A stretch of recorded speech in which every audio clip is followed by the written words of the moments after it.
Hello, Ghosties. I'm Chance Lee. And I'm Amanda McAvoy. And this is That's So Gothic, a movie podcast about girls, guys, and haunted houses. Hide your kids, hide your father-in-law, hide your husband, because she's killing everybody up in here. We're talking about Lady Macbeth. My father bought you, along with a piece of land not fit enough for a cow to graze upon. You will remain indoors with your prayer book. I like the fresh air. I like being outside. Take it off. Your nightdress, take it off. Face the wall. Face the wall! Where is my husband gone? Away. To do what?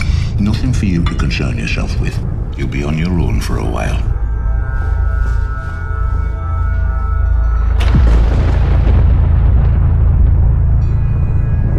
You must be anticipating the return of your husband. I must.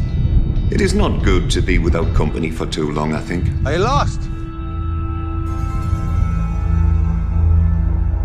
I understand you've been taking the air lately. Perhaps a little more time spent indoors will do.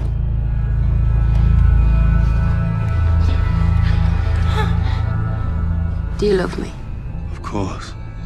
Do you adore me? Of course. Through hell and high water, I will follow you.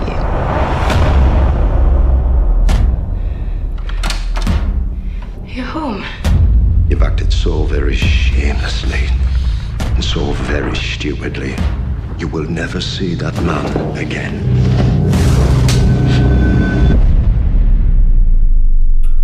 We did it so that we could be together here. You did it for us. We did it. Where's your husband? You've heard nothing from him? Not a word. Given Mr. Lester's recent demise, My husband is not deceased. he is assumed so, He is missing. but presumed dead. I cannot bear to look at you. Sebastian! Let him out! To the cross. To the prison. To the grave. To the sky. I'd rather stop you breathing than have you doubt how I feel.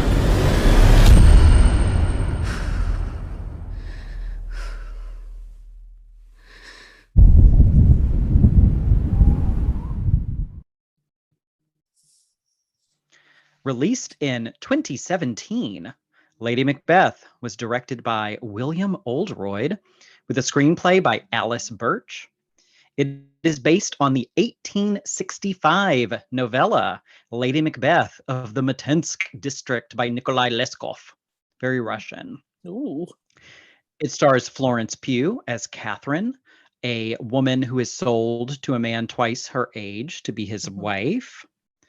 Cosmo Jarvis as Sebastian, a hunky land worker on the estate. And Naomi Aki as Anna, the servant. And this is a story of a young woman who will do anything to gain her independence. Oh yeah. Yep. She is ruthless. She's a piece of work. Yeah. And she made about $5.5 million against a $500,000 budget. Oh wow. This movie has an 88% critical tomato and a 71% audience tomato. Christy Lemire for RogerEbert.com gave it 3 stars. She also reviewed The Boy and Suspiria. We've talked about her. She pops up a lot. She's on the Gothic beat at RogerEbert.com. Yeah. She says this movie has the refined, pleasing trappings of a tasteful period piece with the vicious, beating heart of a brutal psychological thriller. She says you can't stop watching its beauty even as you long to look away from its cruelty. So this was William Oldroyd's first feature. He's pretty young. I don't know if just the name Oldroyd made me think he would be old. I was gonna say, yeah, that's very surprising. But he's pretty young. And so his next movie is Eileen, which is based on the Otessa Moshfegh book. Oh, that's very exciting. Yeah, I haven't read that one, but I'm really curious because I liked her work that I have read. Yeah. And this movie has Anne Hathaway and Thomasin McKenzie. Oh, I didn't know that. That's very exciting. Yeah. And then screenwriter Alice Birch, she also wrote The Wonder with Florence Pugh that Oh, came yeah. out maybe last year. Yes, I did watch that. And I actually see the similarities a lot in The Wonder and in this movie. Yeah. Very similar aesthetic too, with just like, let's film Yeah. Florence Pugh walking through the moors. Yes, that's all it is. That's all you need, and eating a lot. Truly. Yes. Oh, yeah. Yeah. hmm That is a script I can get behind. I couldn't figure out what she was snacking on. She's always snacking on these small Yeah. little berries or something in this movie, but she makes them look delicious. Yeah. And Alice Birch also created the new Amazon show Dead Ringers.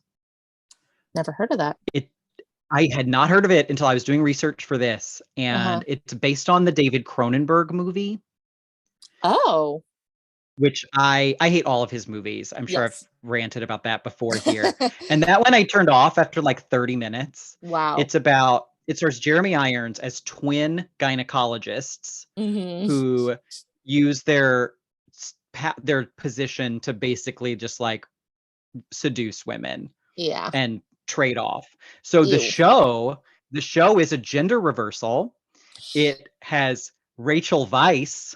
I was gonna say, okay, now that's ringing some bells because I've seen the ads for it. Yeah. So I immediately watched an episode after learning that the person who did this movie, created that show and has Rachel Weisz. It's so fucking good. Is it? I've only seen one episode and I am hooked. Really? Oh, that's so good to Yeah. know. I was very confused by the ads. I just kind of brushed it off, didn't think that much of it, but that is really good to know. I'm going to add that to my list right now. It's riveting. It's very stressful. There are so many graphic scenes of childbirth and C-sections in the first episode. Yeah. And I just can't understand how this person can do this job. Like, my job is stressful enough, and I'm not dealing with like actually cutting women open and pulling babies out. Oh my God. And then like going to the bar after, like I know, right? Oh my God. And it's just like a technological and acting marvel. I don't know how they do it, because Rachel Weisz plays two roles. Yeah. And the dialogue is so fast. And there's like two of her and another actor or two in the scenes. It just, you really think they've just cloned Rachel Weisz and there's two of her. Like, yeah, I can't even fathom how they made this show. That's brilliant. That's incredible. I will definitely check that out. Wait, so who did you say the screenwriter for that? The screenwriter for Lady Macbeth created this show. Yeah. Okay. Huh. Interesting. And we've got to find a way to talk about a Rachel Weisz movie on here because she's great. I've always loved her. Is. Oh no, we have one on the list. We can talk about that later. Okay. Ooh, There is a Rachel Weisz movie on the list. Maybe we should bump that one up. I think so. But one of the characters in Dead Ringers is so fucking weird. It's just great to see her play this weirdo. So one of Rachel Weisz's characters is weird? Yeah, one of the twin sisters. I love that. Yeah. One of them is very shy and like reserved, and the other one is just like snorting coke and like fucking nuts. That's incredible. And they're both geniuses. Yeah. And what I really like about the show that I didn't get from the movie is like the characters in the show actually care about their job and care about women and want to help them. Right. So, yes, they also do sometimes seduce the female patients, but they also care about them. Yes. So fascinating. Now in retrospect, I think the reason why that the ads for it didn't like hook me is because I think they focused a lot on the quieter sister. And in my mind, I thought it was like a Good Doctor type show, like a, yeah. Okay. That is very good to know the clarification on that. Yeah, bananas. If you get nothing else out of this episode, it's a wholehearted recommendation to watch this completely unrelated show.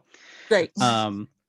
But back to Lady Macbeth. This was only Florence Pugh's second movie. Yeah, I was going to ask. This must be before Midsommar. Before Midsommar. She was only 19 when she filmed this. Oh my God, a baby. Yes. And this was her big breakout role internationally. Wow. Now, Can I ask you, I personally had not heard of this movie until, I don't know, maybe a couple of years ago. I think maybe you brought it up to me first, actually. Um, I remember seeing it on, or it's either I saw it on Canopy and we talked about it at some point, or you recommended it to me and then I found it on Canopy. But that was not that long ago. That was maybe 2-3 years ago. Like, did you remember when this movie came out? Like, did you see it in theaters? I saw it in the theater. Oh, okay. I had gone to see The Beguiled, the Mm. Sofia Coppola version, and there was a trailer before The Beguiled for Lady Macbeth. Mm. And I just had this thought, probably more in retrospect, but in the Yeah. back of my head, like, I wish I was seeing that movie instead of the one I'm about to see. And The Beguiled was so bad. Yeah. I immediately went like the next week to see Lady Macbeth, and Mm. I thought, this is the mood. This is what I wanted from The Yeah. Beguiled. I just wanted anything from The Beguiled, and Yes. it gave me nothing. Yeah. And this movie gives. This movie Yes. gives. Yeah. And it like shockingly gives, like, you're not expecting it. No. Yeah. And so I loved it when I walked out Mm. of this movie. I was like, this was so good. And Florence Pugh, I was like, Florence Pugh, she's a star, you know, Yeah. she's gonna make it. She's gonna be Yeah. something. And Yep. then, I mean, she's just like got the lifetime pass for me just because of she just has hit after hit after hit, that Florence Pugh. She, like, I don't know if it's she knows how to, well, I will say I have not watched Don't Worry Darling yet, so not sure about that one, but I feel like she knows how to pick roles. I feel like she's always been able to be pretty picky with her roles, so good for Yeah. her. And she's an incredible actress. I mean, and I think that this movie is a great example because she's so, like, what's the word, like, resigned, like, subtle, and so and I had no idea she was 19. That's wild to me. Like, I would have thought Yep. she was an older person playing a younger person in this movie. Yeah. Yeah, and it's the type of role which, like, she gets to do everything. She Mm. gets to scream, she gets to cry, she gets to fuck, she gets to shoot a gun. Yep. Like, she gets to do everything. Like, it's Yeah. just the actor's showcase, like the dream Yeah. Yes. role. And I had not I don't think I've ever rewatched this. Mm. I think I saw it in the theater and have only rewatched it for the podcast. Mm. So I've obviously seen Midsommar like 17 times in the Yeah. interim, Yeah. and especially the ending. The ending was a real mimic of Midsommar. We'll talk about that a bit when Yeah, we you're get to the right. ending.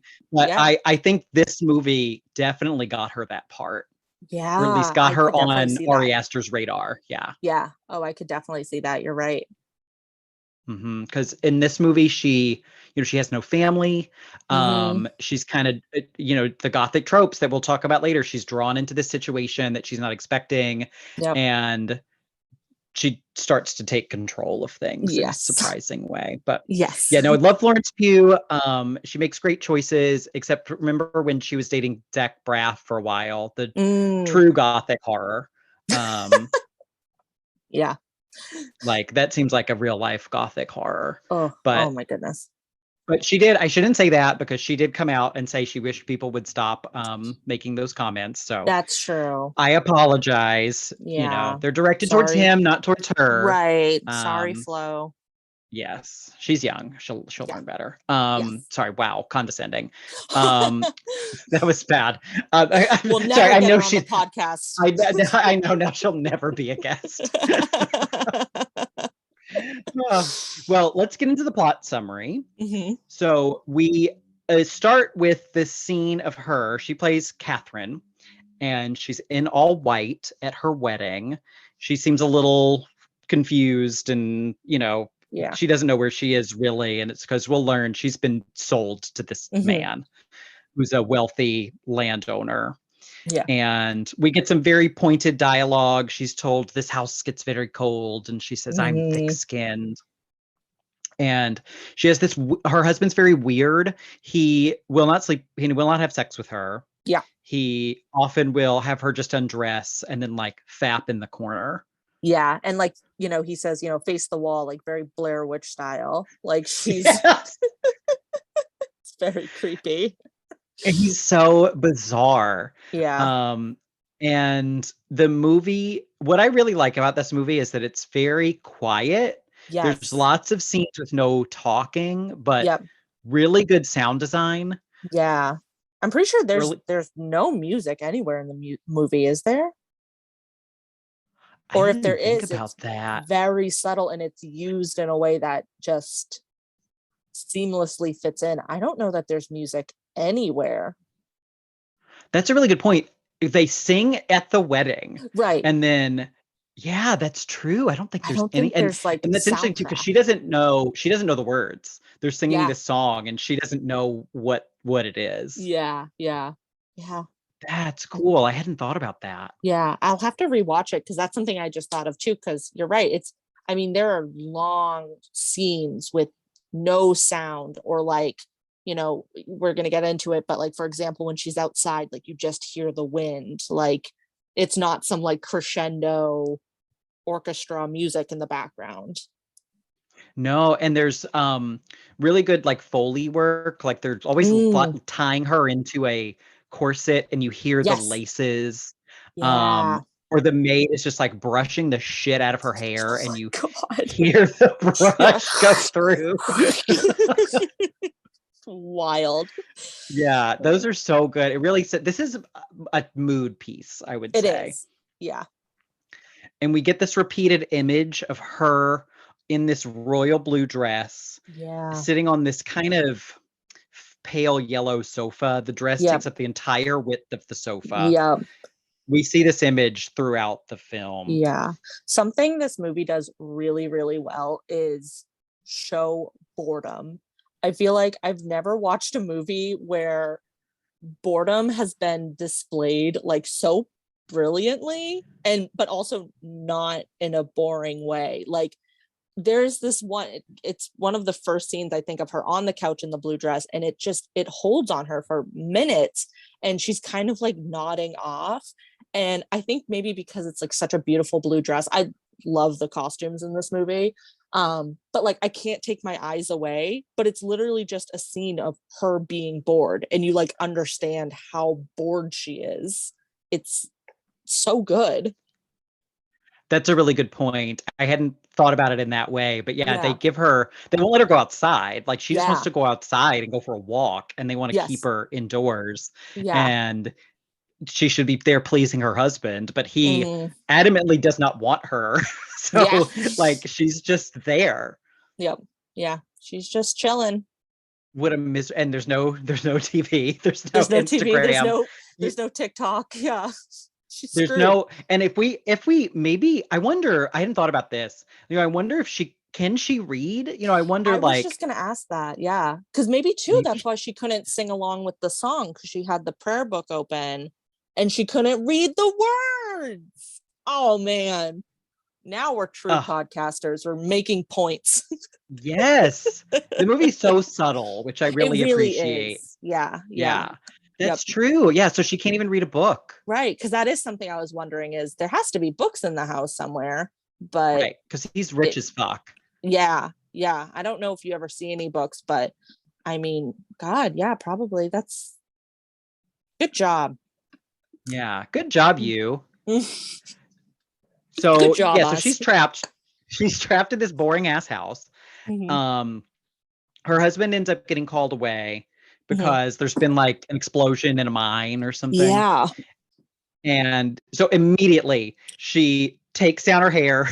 Like they give her, she has this waist length hair. And they use the hair very symbolically. Like when she's feeling good, feeling horny, lusty for life, like hair's down.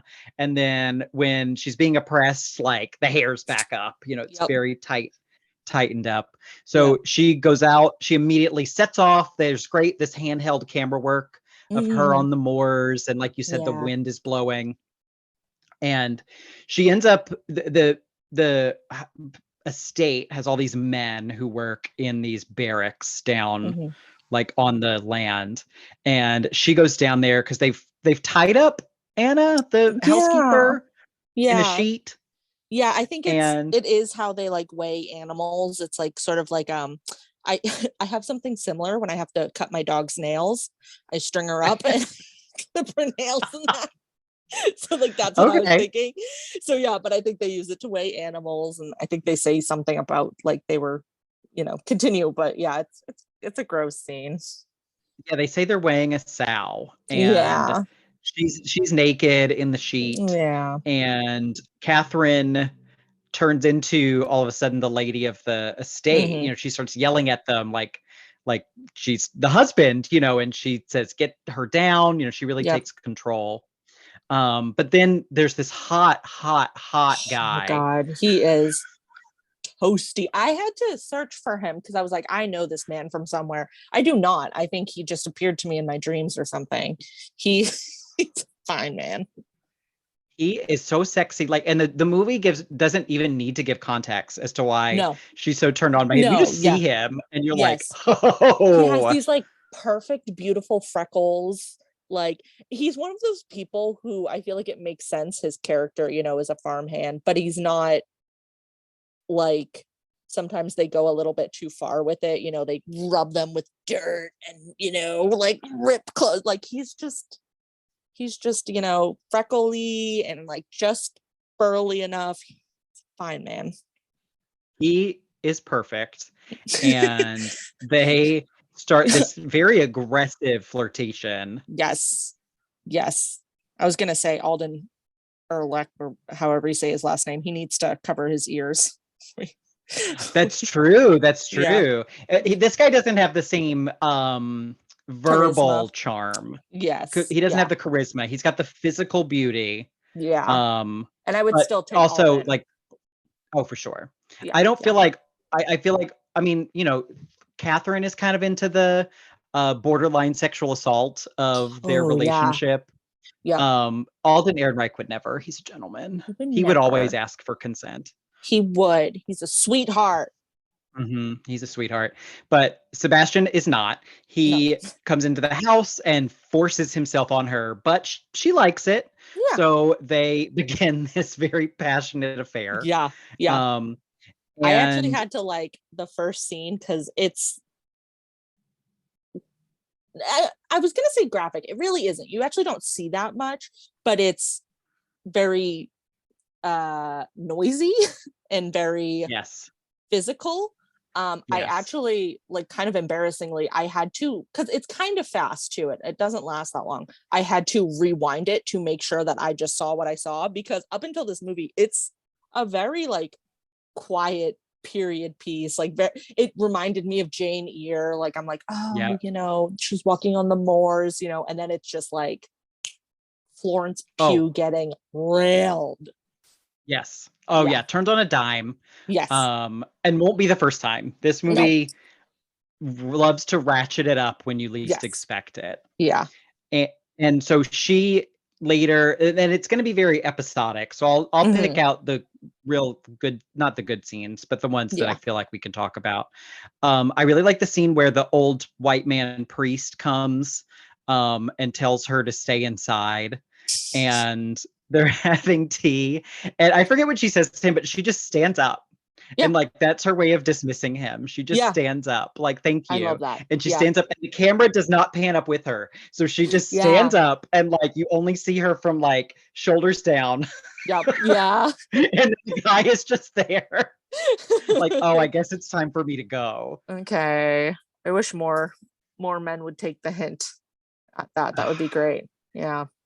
That is one good thing about the customs of the 1800s, that they at least understood them. Yes. And picked up on these social cues. Yes. Yes. Yeah. So we later will see Anna picking mushrooms in the forest. This will be foreshadowing a bit. And we also get a very pointed line. Sebastian's walking a dog, and he says the bitch gets restless if she's tied up too long. I didn't even realize how pointed that was. So very thematic. Yeah. So the husband, who's I didn't even get his name until like an hour into the movie. Yeah. But the father-in-law lives with them, Boris, and he returns, and Catherine is there just drinking a glass of wine, being laced into the corset. Yes. And when this guy shows up, and she's like, fuck. Yeah. Damn it. Party's over. Party's over. She's drunk out of her mind, just like in the middle of the day. And she's drunk all the wine. The father-in-law wants a drink. Yep. It's gone. It's gone. No more. And Anna gets blamed for it. And Catherine does not correct him.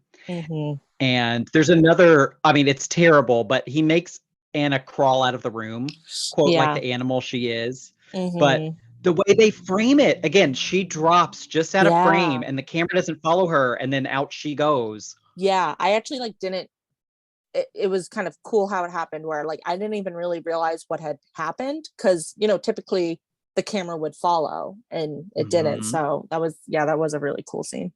Again, that horrible in context, but interesting in how it was presented. There's so much of this movie that is terrible, but the way they frame it or shoot it or stage it is just really impressive. Yeah. And Catherine, you know, is drunk and smirking in the corner. So she does not appreciate when Boris beats the shit out of Sebastian with a cane. Yeah. And he tells her that she's entirely without shame, and she says, I have nothing to be ashamed of. And he also blames her for not providing an heir to the family, even though the husband is not sleeping with her. Yeah. So next thing we know, her hair is just braided within like an inch of its life. Like it is so intricately braided. Like it just looks painful. Yeah. And he has locked Sebastian down in the barracks and won't let him out. And so they're eating lunch, and they get in this argument. He gets up and goes into the other room, and she just stands up and she drags the chair and puts it under the door handle. Yeah. And then she says, Anna, come eat with me. Yep. And she's it's such a good scene. It's like seared into my mind. I love it.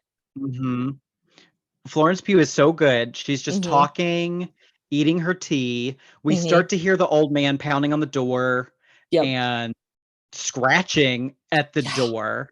Yeah.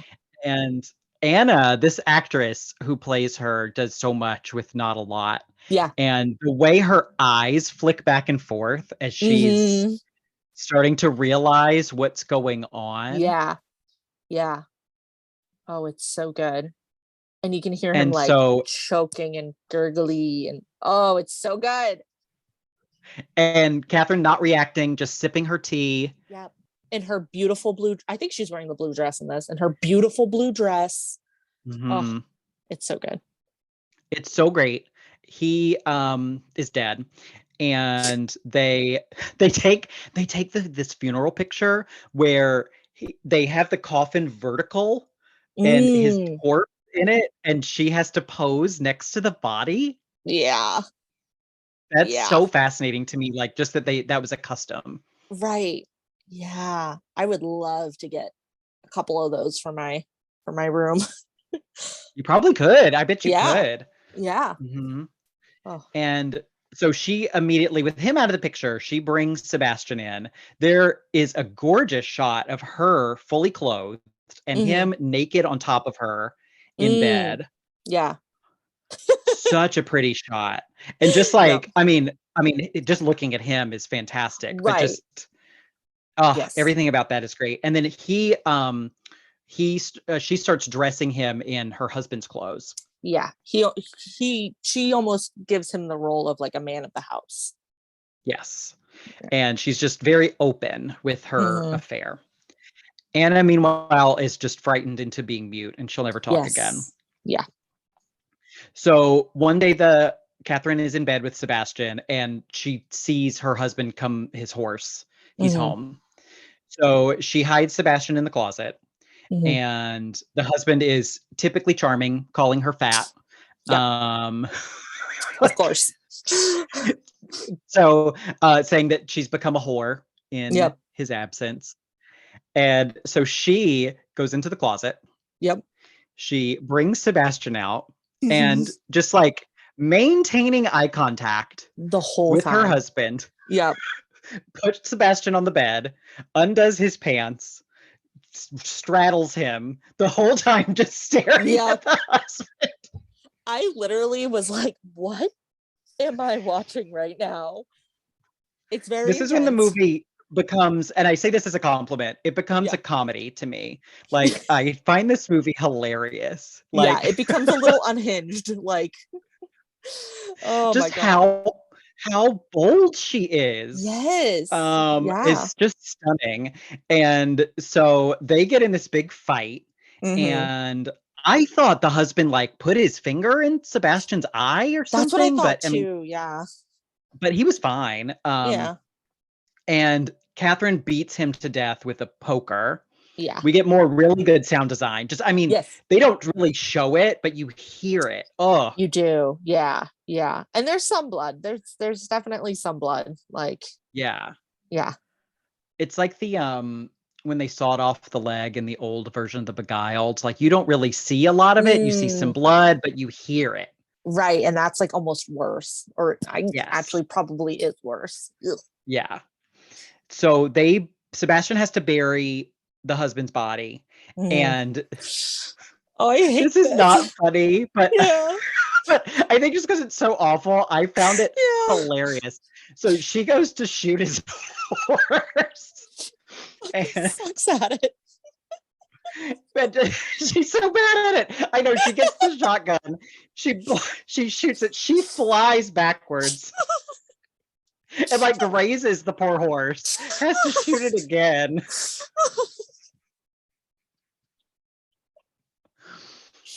This is the height of comedy of this movie to me. Like, it's just so tasteless and so awful that it's hilarious. Yeah. I did not think of it as funny when I watched it, but in retrospect, hearing you describe it makes it very funny. I think it's just, I knew where this movie was going. Had you seen it before? I forget. No. So this was my first time watching it. Yeah. So I knew where it was going, and I remember just being almost, as weird as it sounds, gleeful at the end of this movie because she's so nuts. Like, she's just so wicked. Like, I feel like my quote on the DVD case would be like "deliciously wicked" or something like that. Right. Well, and too, I think. Oh, sorry. Go ahead. No, go ahead.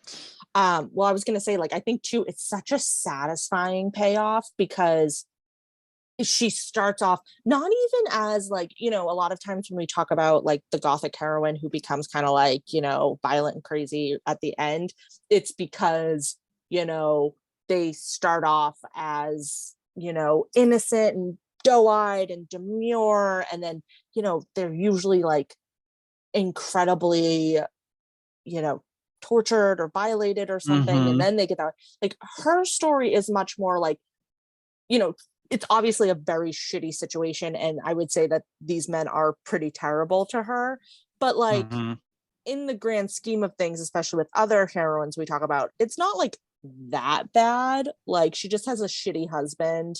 And she's just bored.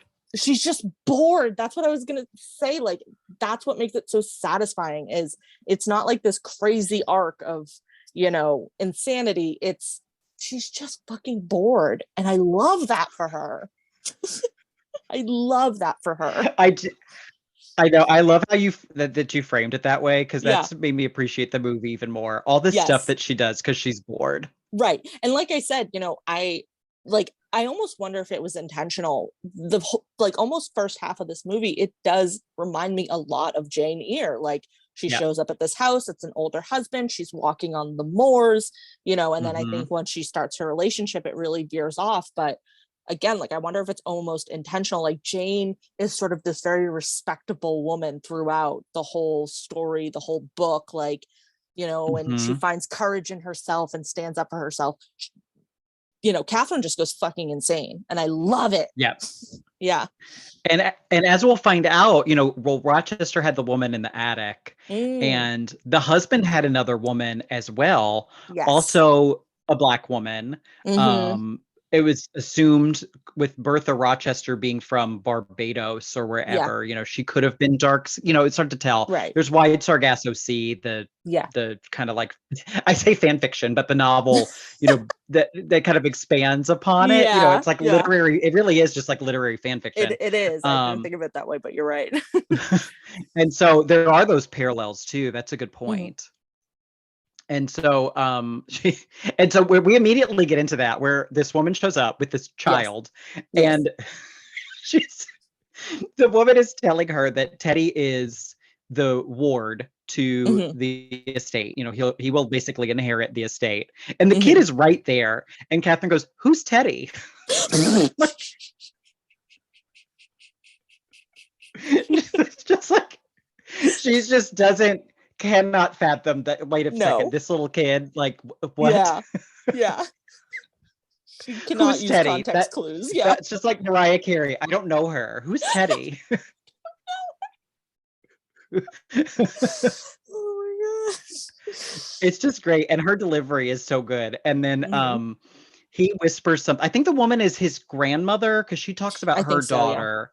Yeah. And she's very well dressed. You know, it's not like he was like stupping some peasant, you know. Yeah. He shows up in his cute little berries and cream outfit and his like little loafers. Yeah. He is a little boy who loves berries and cream. He's so cute. This kid actor is adorable. Oh, he's precious. Yeah. And he whispers something to the grandmother, and Catherine goes, "What did he say?" And the grandmother says, "He said you're the prickliest lady he's ever seen." I love him. So they actually, it's hard to tell if they legitimately bond or not, because Catherine does. Well, Catherine wakes up and realizes she's pregnant, which I did not absorb that on the first viewing at all. Oh, really? Yeah. Yeah.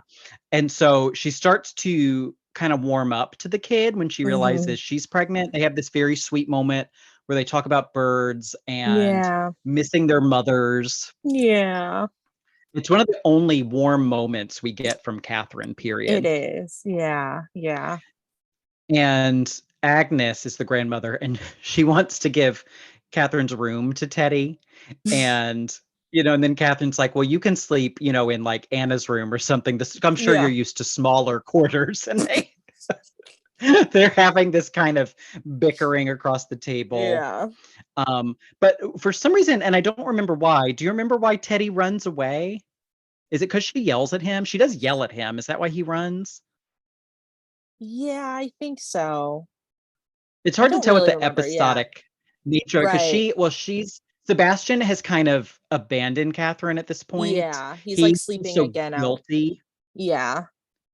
Yeah. And he's also been hanging out with Anna, and Catherine is feeling very jealous of seeing them together. Yes. And she's trying to get their attention, and Teddy wants to play a game with her, and she's basically like, "Get the fuck away from me, kid." Yes. Yeah. Yeah. Yeah. And he runs off crying. Yeah, I think that's when he runs away. Okay. Because of the like staccato nature of it. It's hard. Just because one scene follows the next, it's not always like immediate. So it's hard for me to realize. Yeah. Because I think you find out, like, you don't realize at that moment that he's run away like far away. I think it's later someone comes and tells Catherine that he's run away. He's gone. They can't find him. Yeah. They get this search party to comb the woods. And Sebastian finds Teddy by this waterfall and brings him in. Agnes yells at Sebastian, which is a bad move for the man who just saved your grandson. Yes. She's pissed. Yeah. So he's humiliated, and Teddy is not well because he was, we're not sure how long he was out, but he has some sort of hypothermia or something like that. He's not well. So they're watching over him, and Catherine convinces Agnes to go to sleep. And then she brings Sebastian in through a side door, and they smother him to death. Yeah. Yeah. And I went back and rewound and started the stopwatch on my phone. It literally takes almost a minute. It's just one extended cut. It's brutal. The kid is just kicking and kicking and kicking. Yeah, that really stuck out to me from that scene was when the little boy is, I mean, this child actor, I don't know what they told him to do, but he was just kicking his legs. I mean, he was like thrashing, and the older man, I can't remember his name, the boyfriend lover, Sebastian. Yeah, he has to like hold his legs down while she can. Oh my God. It's intense. It's brutal. Yeah. And so they smother him to death. Sebastian goes out to cry in the woods, just like snot coming out of his gorgeous nose. He's just so upset and sexy, crying in the woods with a conscience. The bar is so low for men.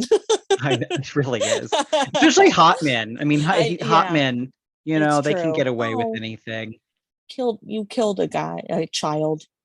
He just held his legs down. He didn't do the true. smothering. That is very true. He just held you're right. He held the legs down. Yeah. So he did nothing wrong. He didn't, it was out of his control. Exactly. And he was just supporting a woman.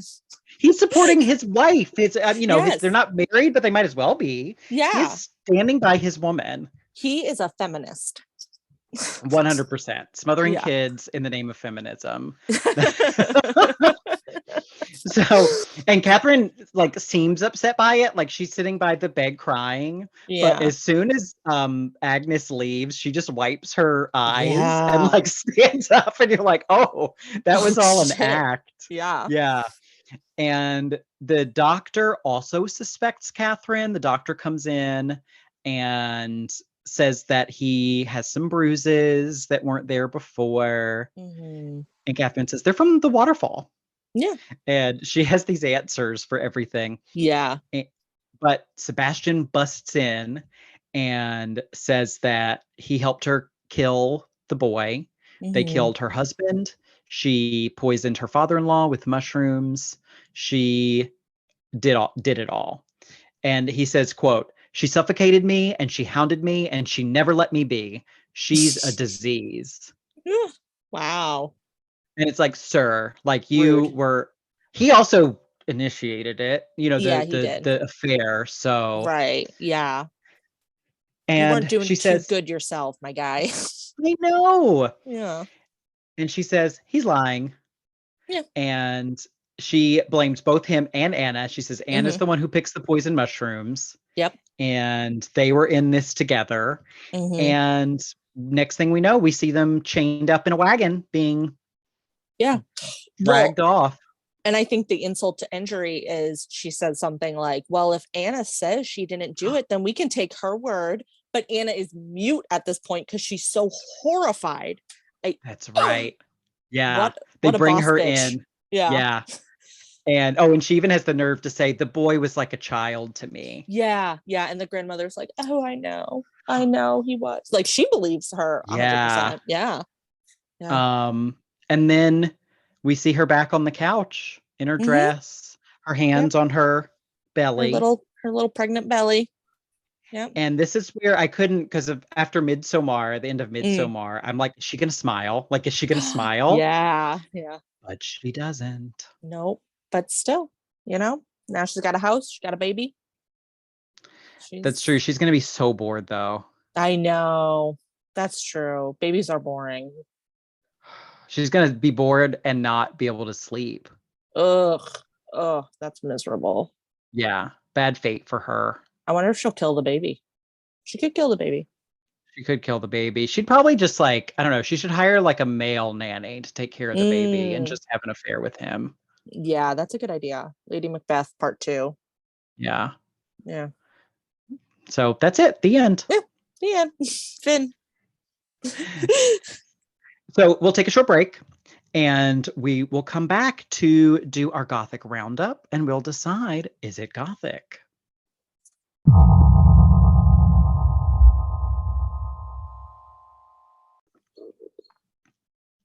All right, ghosties, we're back with our Gothic roundup. All Gothic films have 4 elements: a girl, a guy, a house, and a haunt. Our girl, Catherine, representing. Sister doing it for herself. As you said before, she's very similar and very different than our normal Gothic heroines. She's not really, I really like the way you framed it. She's not traumatized. She's not assaulted. She's not, the husband won't even sleep with her. Yeah. So she's just kind of in bored. like a shitty situation. And she's like, I feel like the only way out of this is to kill some people. And I'm like, yeah, go ahead, sister. She's also not wrong. I mean, that is the only way out of it. Yeah. So, right. Yeah. And I find her really interesting because she does. Do you think she is an anti-hero or is she a villain? I mean, I think like in my eyes, I'm like, oh, she's an anti-hero. But I do think, but that's also because like we're pretty fucked up and we like a very fucked up person. I do think overall, yes, she's a villain. Like, her, because the first one she kills her father-in-law, he Deserves honestly, it. he deserves it. But I will say he didn't harm her. He beat the shit out of Sebastian. That's true. So in a way, he almost spared her, That's true, because he could, they could kick, they never get rid of her. Like he could just kick her out of the house. Can't they divorce her and send her back into the streets?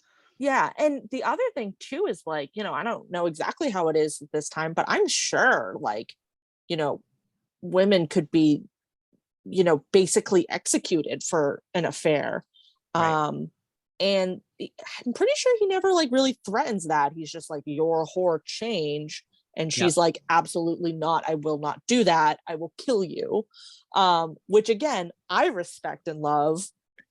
But I do think in the greater context of the world and society, she's probably a villain. It's probably not the best thing to do. Right. Yeah. Especially, I mean, killing the cute kid. Yeah, that one was hard.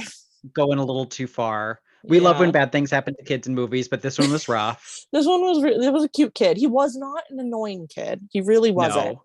Even when she yells at him to leave her alone, usually I would be in support.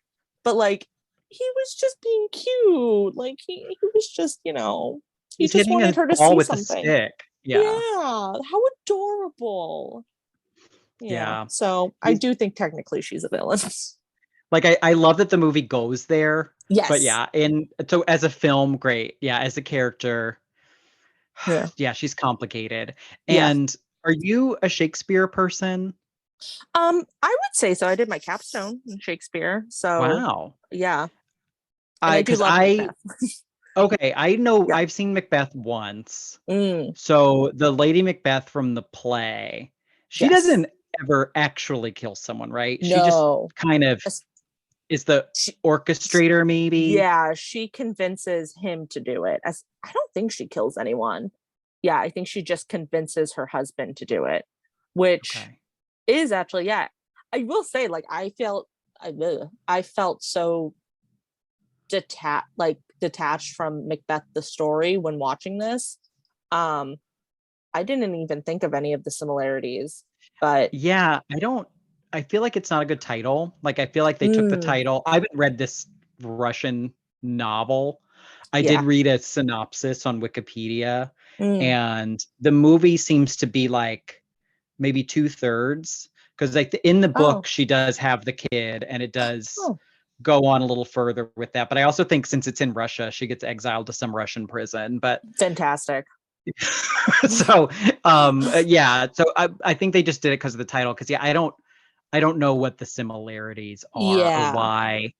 Right. I don't want to speak for it, but I wonder if too that's why this movie, in my opinion, doesn't have a lot of longevity and a lot of popularity past again, I've personally never heard of anyone talk about this except for in the context of Florence Pugh's movies. And I wonder if it is because the title is kind of confusing. I know when I first heard of it, my first thought was obviously it's a Macbeth retelling. And I mean, it is about kind of a crazy woman who creates murder and mayhem to sort of get what she wants, but it's very different than Lady Macbeth. Yeah, bad marketing choice. Yeah. So we also have our guy husband. Mhm. Yeah. And I don't even know if I said his name. Yeah. Well, and you know what's funny too is you don't see his face for the first, I don't know, like 10 minutes of the movie, even though he's there, he's at the wedding. You don't see his face at all in the wedding, which I kind of love. We only see him like twice. Yeah. If someone pointed that man out to me in a crowd, I would have no idea who he was. No idea. Nope, Yeah. not at all. Yeah. So nothing really to say about him.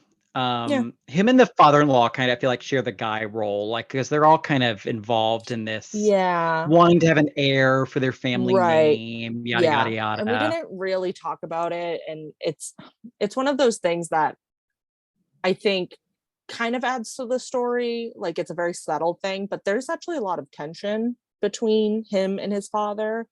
I think it's the father arranges this marriage. I don't think the husband wanted it either.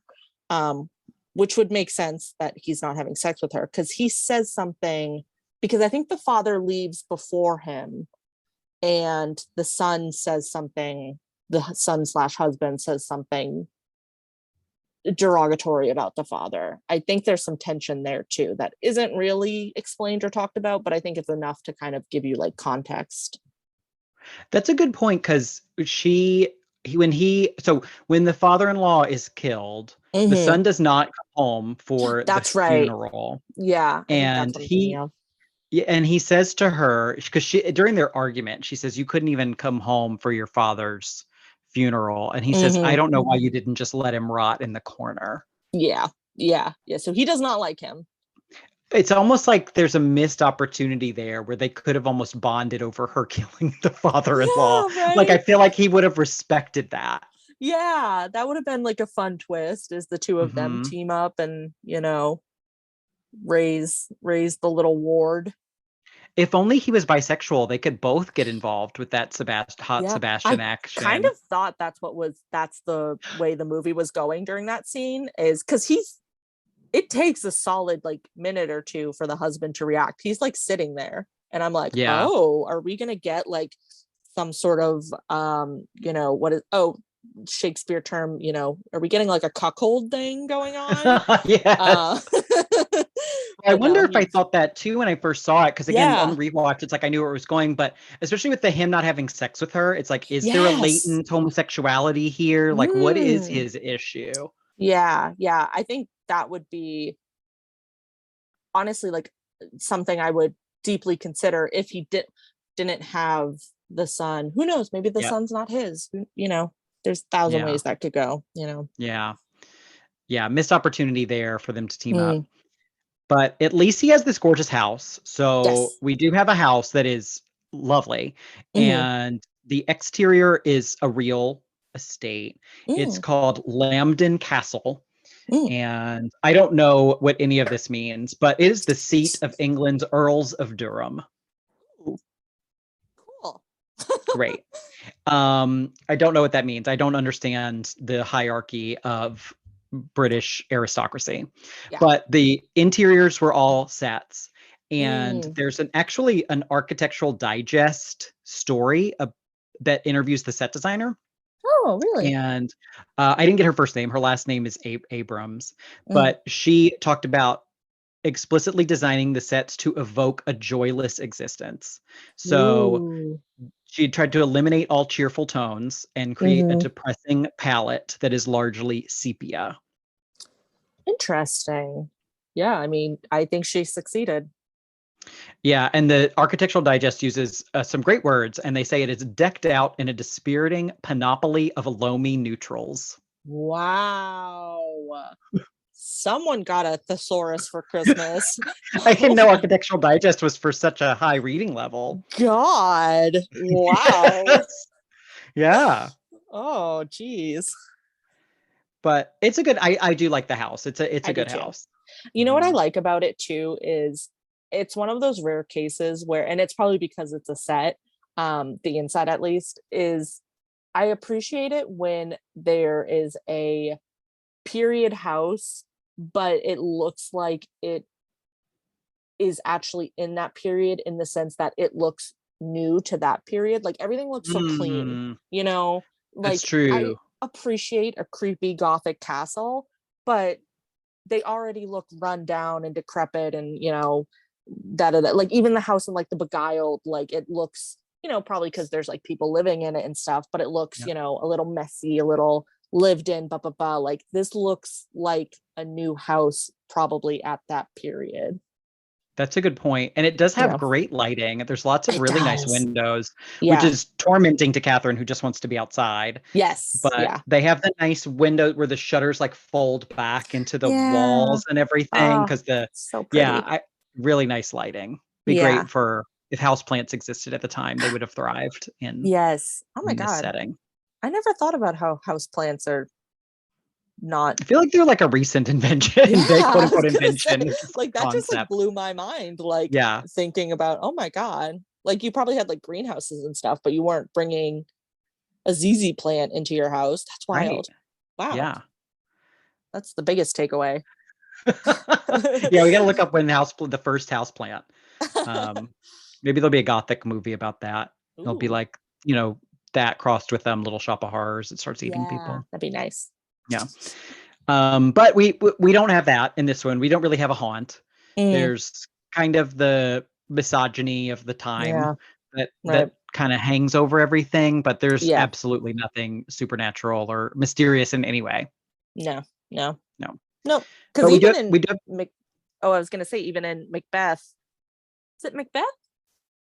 there is a ghost. Macbeth. Yeah, I was gonna say it has a ghost. So like, you know, they could have thrown in a ghost for this movie, but Yeah. you know, they that's didn't, true. and that's fine. But there's not a haunt. As a movie, it works better without that. I don't know where I it would have agree. come in. Yeah. Yeah. We do have some bonus gothics though. Mhm. We have a creepy cat that lives in Yes. the house. Very strange looking cat. I thought it was a hairless Weird. cat. Yeah. Mhm.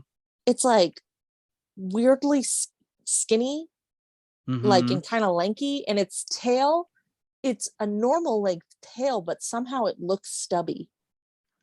Like I don't mean to like roast this cat, but This like poor it's a cat. weird fucking cat. Like I there's something off know. about it. It looks like if a second grader drew a cat and it came to life. That's what this cat looks like. It's very bizarre looking. Yeah, because they wouldn't texture the hair right. Yeah. It's like I mean, I'm sure I must have seen like an orange short hair cat before, but it just doesn't look right. There's something No, bizarre about the cat. it looks like is it Mr. Bigglesworth, Dr. Evil's cat from Austin Powers? Like Yeah. it looks like that from a distance, but there's a close up where it has fur. It has fur. It looks like they've almost buzz cut the cat with Yes. like clippers. It does. It looks shorter. Like I have a short hair cat and her hair still has some like, you know, movement to it. This is like, yeah, Mhm. it's like he went to the This barber cat shop. had a military crew cut. It's a bizarre looking cat. I'm Very so sorry weird to this cat. cat. Yeah. I know. Sorry to I this hope it's cat. doing great out there As Kiki somewhere. Palmer would say, sorry to this cat. Sorry to this cat. But the cat shows up, you know, sometimes it's like creeping Mhm. around the room. Mhm. And then we have our poison mushrooms, kind of Yes. unofficial bonus gothic, because this and the Sofia Coppola remake of The Beguiled came out the same month, I think. Yeah. And Phantom Thread came out later this same year, had Mhm. poison mushrooms in it. Yep. So who knew? It was a gothic theme of poisoned Yeah. mushrooms. I guess how else Right. are you gonna kill people in the 1800s? It's very true. I love it. I'm a big fan of the poison mushroom. Hmm. It's And a this fun movie's way. so subtle with it. Like you Yes. don't know what's going on in that scene for a while. Yeah, I was actually like very confused until kind of afterwards. Yeah, Mhm. because I didn't pick up on her picking up the mushrooms. No, not at all. And you don't Mhm. really understand what's going on until her lack of reaction and then Yes. Anna realizing what happened. Yes. Yeah. So, with all that in mind, what do you think? Is this so gothic? Is it gothish or is it no gothic? Oh, that's a hard one. I don't know. What do you think? You go first this time. Oh dear, I know. I know. I was hoping to avoid that. I'm really torn. I'm really torn Yes. because the complete lack of a haunt makes Right. me want to say goth-ish. Right. But the way it intentionally leans into and subverts Yeah. the gothic girl trope makes me Yes. think it's so gothic because it really does understand that trope and like Yes. just actively peel away from it Right. in a Yeah, very conscious way. let's make it so gothic because It's like so gothic or so it's like anti-gothic almost because yes. in how gothic it is. Right. And because like also the fact that the house is very beautiful and a beautiful timepiece, but like you said, great lighting. You know, like I said, it looks kind of new. It's not at all like, again, you know, we refer to it all the time, but like Crimson Peak is kind of our touchstone for gothic. Obviously wildly different from that. Well, and you pointed out the guy, his father arranged it. Yes. He's not even involved. Right. He doesn't even want to be there. Yeah, he literally doesn't want to have sex with her. Like there, because a lot of times the woman is lured away because she's in love with the guy, and that's not the case here. Because he's so hunky. Yes. Yeah, like talking it through, like you're right. This feels almost like a parody of a gothic, you know, story. So let's put it in so gothic because that's fun. I love it. It's so gothic. I like that you said parody because again, I find it hilarious. This the horse alone. It's like it's a romantic comedy. You know, I'm gonna pitch it as that from now on. People say they like romantic comedies. I'm gonna say check out this one. It's hilarious. So much fun. Oh, you like Confessions of a Shopaholic? You should check out Lady Macbeth. Check out Lady Macbeth. And when they come back, they're gonna be like, "Did you trick me?" And I'm just gonna say, "No, wasn't it hysterical?" I love when she shoots the horse. I love when she shoots the horse. I mean, though, really, Florence Pugh, physical comedy genius. Yes. Like they've not really gotten that, I think. But the way she flies back with that gun, I mean, it's really, really smart. Really good pratfall. It is.